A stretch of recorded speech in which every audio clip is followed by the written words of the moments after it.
Hey guys, welcome back to one more episode of Askamentor. And today we have a very interesting question. Let me put the question up and then let's discuss with our mentor, Mr. SOVAN Panda. So the question is, what is the one thing that a startup needs to do before starting a business online? So SOVAN, what is the one thing that the business needs to do? Okay, what's the one thing that a startup needs to do before starting a business online? Okay, so this is Hmm. very interesting question. Is I think a lot of people might be having this kind of a question, and to answer this, I have seen so many startups. They want to go online. They want to create a platform, or they want to start selling stuff online. But one of the most important thing that startup needs to understand and remember that if there is a market offline for whatever they want to do, okay, it becomes a lot more easier for them to go online and start expanding the market. So that's Hmm. that's Hmm. the most important thing. Now there are many people who fail to realize that they think that probably I will create the market, even though the Right. market may not exist. They may try to create a market. Now let me take some example. Like for example, in US, furniture rental is a good business actually. it, Hmm. there, Hmm. there is a demand for that. But Hmm. now looking at furniture rental as a business in US, somebody starts a television rental in India and creates an online platform for that, right? So what I mean to say here is that I'm not saying that this business would not work, but we have to focus on understanding the market size. People go online for a specific reason. They want to go online because there is a lot of exchange of products and services happening in the offline world, and they want to Hmm. expand that further and have a higher reach. They want to reach to more and more customers across the different locations, different cities across the globe. That is why Hmm. they go online.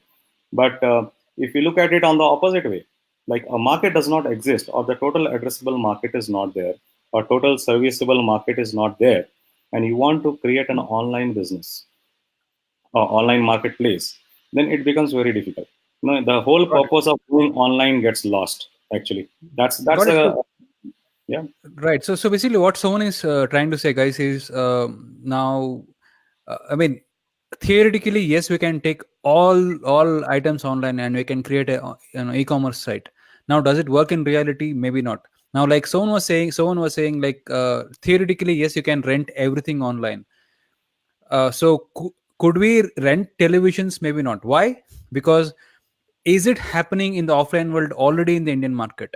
Now, if the answer is no, then you're wasting your time creating an online platform and expecting that somewhere, the customer is going to be educated and is going to take that action to purchase this, non-existent, behavior, so on. Right, that's very true. And if you take example of the very very online businesses which are there today, like when Flipkart started, it started with the online book sales as a business, because there is a lot of book sales which is happening in the offline market. And Hmm. they wanted to capture the market because the market size is huge. So my Hmm. suggestion to a lot of startups is that you have to first understand what is your total market size. And if I go online, can I multiply 10x, 20x, 100x because I'm going online? If that is the case, you are able to get a higher market reach because you are moving from offline world to the online world. Then go for online. Otherwise, Right. if you are trying to create something just because there is Right. no price available, So the it, keyword someone mentioned here is now online or internet is just a tool to multiply. It is not it is not an end on its own.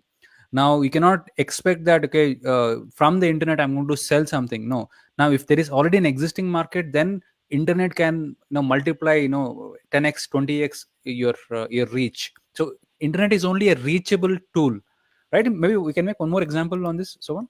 right? For example, if we talk about Swiggy or Zomato, Hmm. right? So there are very clear examples. People were anyway ordering food offline by calling to different restaurants, and there were certain platforms which was there. Now Right, they there was just Domino's, right? Domino's and Pizza Hut. yeah. So these were there, and now Zomato and Swiggy, they just captured the market by creating a platform, making a seamless environment accessible to people, so that they can um, directly order online and giving a very convenient service to them. Hmm. So that's And right, that's right, and we can take also many other examples, like if you look at also book rentals. Now we are taking books from library, and now if somebody is working on that idea, it could be a good idea because we are used to doing that in the offline world. Now the idea is whatever we are used to doing in the offline world, can we do it online? Now Byju's, for example, Byju's, what did that do? So on. Byju's. yeah. So correct. So it was there on offline presence was huge. Now you talk about the book example. If you talk about just books, Hmm. right? The rental, they have Hmm. online presence as well as they have offline presence, and they are Hmm. leveraging both.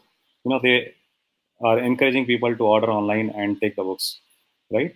Same with Hmm. Byju's. They have created an online presence and they are reaching the market. So here the key is that you have to go online to have a maximum reach to Hmm. multiply your business, because a big market potential exists. You are not able to tap in the offline world, and hence you want to go online so that you can reach out more and more customers, not only in that particular location, maybe multiple cities, multiple countries, you know and Hmm. and that is the reason why people go online, to leverage the technology and to grab the larger market share. So that's the most important thing.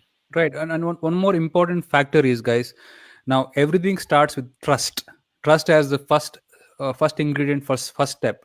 Now for trust to happen, it has to be offline first, and then it goes online. So on the other, like, I mean, so maybe that's one of two takeaways from this episode. Maybe the first takeaway would be, is there a question is there a offline habit zone of the customer that you're trying to take it to the online world? And now have you built that? Now, for example, Byju's was doing offline classes before they went online, isn't it, so on? Yes, very true. Hmm? uh, yeah. So that's how it works. So don't create a business just for creating a business, or don't create an online presence or a platform just because you want to do something. Like the television example which I gave about the rental of television. The market does not exist so much, at least in India, right? And Hmm. it does not make sense. So wherever you see that, you want to first do the market sizing, understand that what should be the big market potential which is there, and Hmm. what is the current challenges in the offline world. What is the Absolutely. So inconvenience being yeah, caused because it exists offline, right? so And I think hence, one of the yeah, so I'm sorry. So one of the most simplest strategies that you can use to create that idea is to observe what's happening. Just observe what's happening in the offline world and ask yourself, how can I improve it? Okay, if I can improve it, can I take it online? Isn't it, so on? absolutely. So that's the most important factor here. You know, the online is also for creating convenience, making sure that your reach is more, and you are making it more seamless for the users. Okay, and solving a lot of their problems. Right. Anything else you would like to add, so on? That's pretty much. I think it's a very simple question, and the answer is also pretty straightforward and very simple, right? So go for it. Go for online. If you see a market which is there, yes, you want to tap the market, larger market, go online.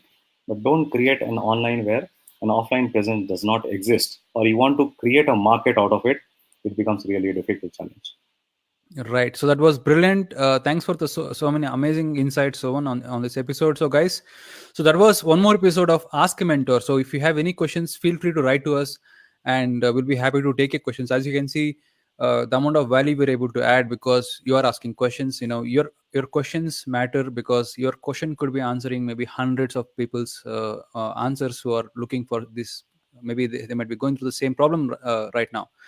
Right. So saying that, I end this episode. So if you're watching this on any platform, please like, comment, and share. If you saw value, please share this episode with your friends and family, and that's how we can all benefit from this value that we are creating. So until next time, guys, have fun and take care. Thank you so much. Bye bye.